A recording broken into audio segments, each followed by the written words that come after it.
Lord is flower bound, firefly. When I'm low, she take me high. I can teach you all the sounds of love. Flower bomb, let me guess your favorite fragrance, and you got that bomb. I'm trying that in nature. Hey yo, what up YouTube? It's your boy Busa. Coming with another commentary. This is the first of my series. It's called Deeper Than the Game. This is volume 1. And before I get started, I want to explain the recent problem I've had with doing my last giveaway and how I'm trying to rectify that. I recently had 3 last codes left to give out, and I was going to do a giveaway and give all 3 away in one giveaway.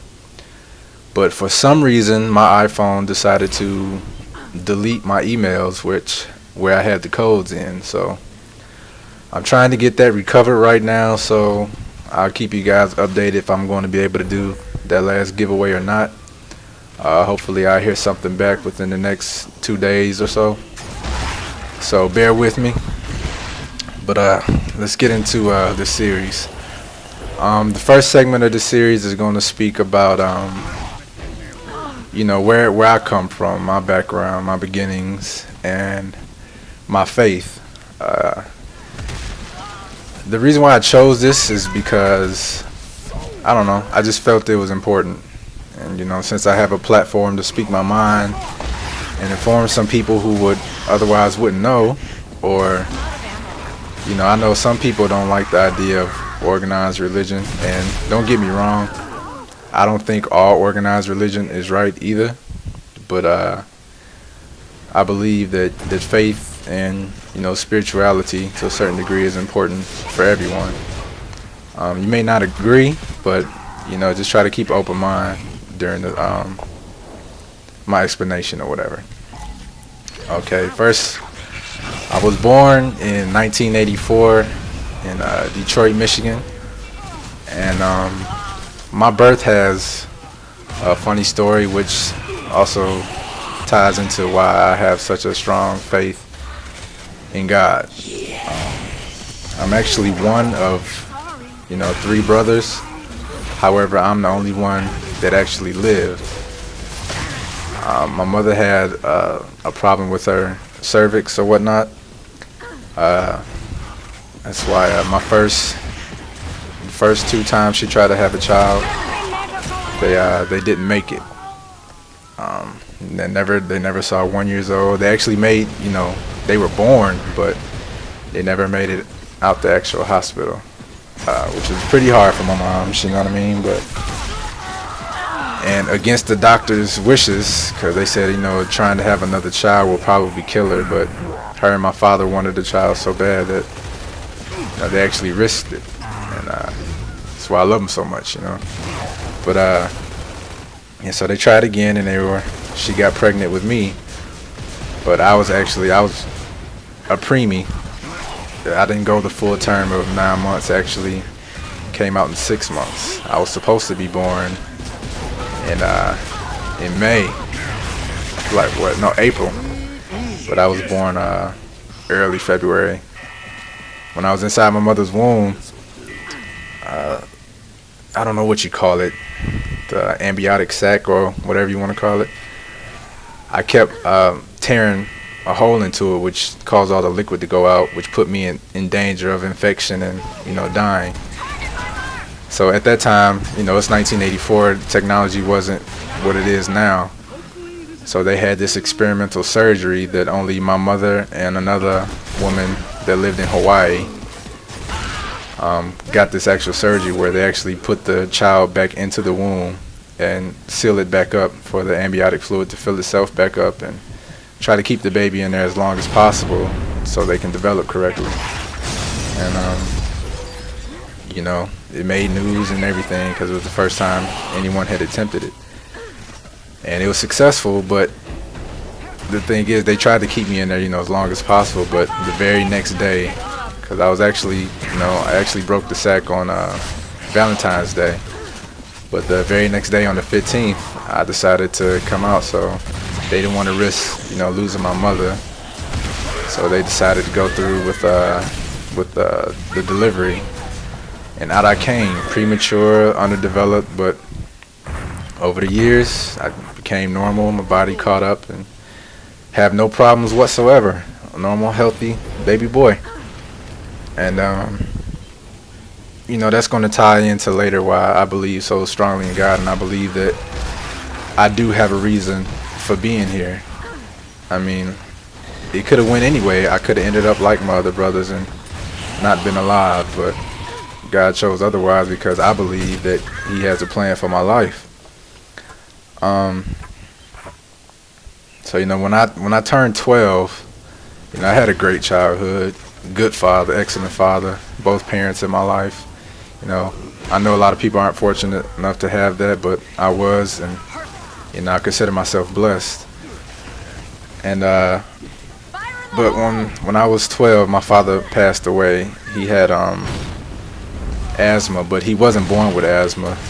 He actually served in Vietnam, and this was around the time where they sprayed the famous chemical Agent Orange, which did a lot of damage to a lot of our U.S. soldiers around that time, caused a lot of unknown sicknesses and cancers and stuff that weren't around before.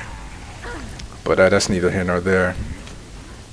And after my father passed, I could have went any kind of way at that young age. Very impersonable. I could have, followed the wrong crowd. Could have done anything. But I had people in my family who prayed for me and, prayed that I didn't go down a destructive path, due to the loss of my father, because me and him were very, very close. And but I turned out to be a good kid, and never gave my mother, any trouble or anything like that. Went to school, did all that kind of stuff because, I wanted to, make my father proud. I know that if he was still around, he wouldn't have wanted to see me, being in gangs, because we had gangs in my neighborhood. I could have been a killer, robbing people, all that kind of shit, but that's not the path I chose for myself. And when I got around to college, I had a few years that were kind of rough because, finances. I wasn't, fortunate enough to have, a crazy scholarship that paid for everything. I had to earn everything that came my way. And one year, actually, after summer, because I used to go home during the summer and work in Detroit, and then the school year started, I come back. I went to school at Tennessee State University. I think this was like 2004 or something like that. Yeah, I believe it's 2004. When I came back, I had no money for tuition. I had no room and board. I didn't know where I was going to stay, but I said, you know what? I know God wants me to go to college. I wouldn't think that He would bring me this far just to, let me go and fail. Ooh, nice zoomer. But so I tested Him. This is how I tested Him. I said, Lord, if this is something You want me to do, if this is part of the plan for my life, I know You'll find a way to make this work. And my friends had already had their room and board. My university has these apartments. They were newly built, and it's very hard, to get into them because anyone who wanted to get it already got, pre-approved before the summer and everything. So I thought I just had no chance. I thought they were all taken up. But, I just prayed on it, and I found out that one of my close friends, he had a vacant spot where he was at, but that didn't promise me anything. They could have gave that to anybody. But I went first. I got to run around and couldn't talk to the dorm director to try to get into this place. But the very first thing I wanted to do was get a place to stay. Before I get my classes and everything, I need a place to lay my head at night. Because I'm hundreds of miles from home. I can't just be sleeping in the car. Though I had friends that wouldn't, let that happen, but still, there's no security in that. So, the office closed around 6 o'clock or something like that in the evening. So I went again, and I was getting to run around all day, back and forth, financial aid office, trying to get some money so I can get my classes.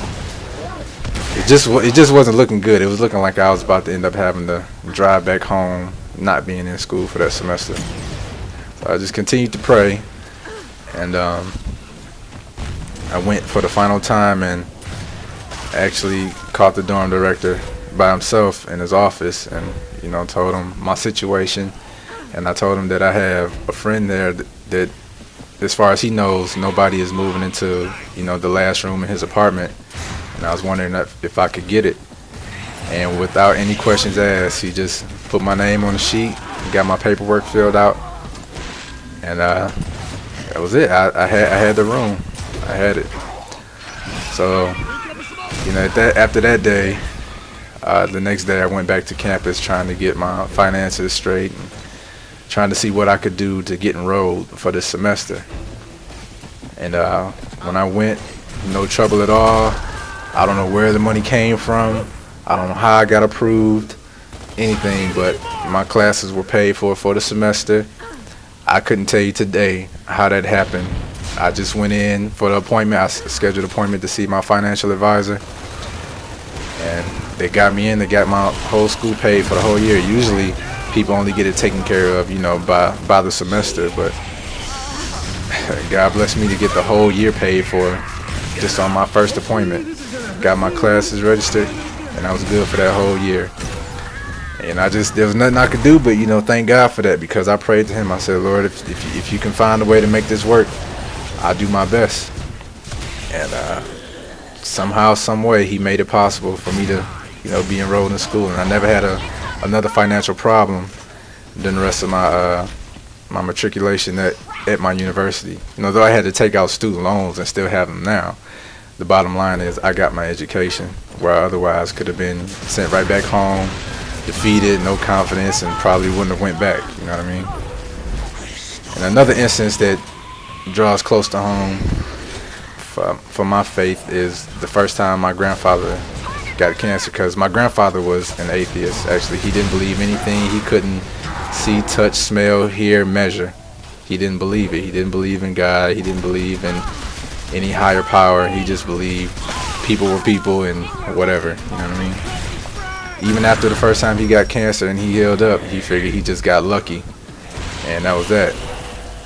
Well, I guess God wanted to touch his heart and test him a little more, and let him see the bigger picture.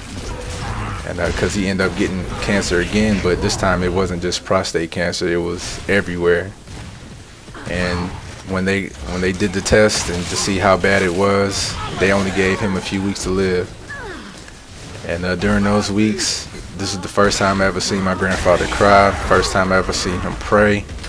They do say, in the face of your own mortality, people tend to, cling to religion, even though they never have before.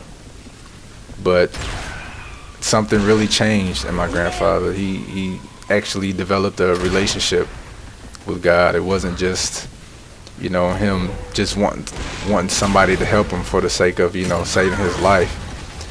He actually developed a relationship, and he didn't, whether he lived or died, he said he believed strongly that there was a higher power, there was a God, there was somebody that, loved him, somebody that cared for him, somebody that created him and had a plan for him. And I'm happy to say that now it's been over a year since they gave him the diagnosis, and didn't even want to perform surgery because they thought it was no point, that they would have to remove too much of too many organs for him to live. That, he's happy, healthy, he's back at home now, he's not at the hospital, and actually living an active life. He's always been active. Me and my grandfather always, fished, skated, swim, everything. And he's back to his old self, and, who else can you really... That's not luck. I'm sorry. That's just the way I feel about it. Like, I can't chalk a miracle like that up to just being his luck of the draw. And it's just amazing.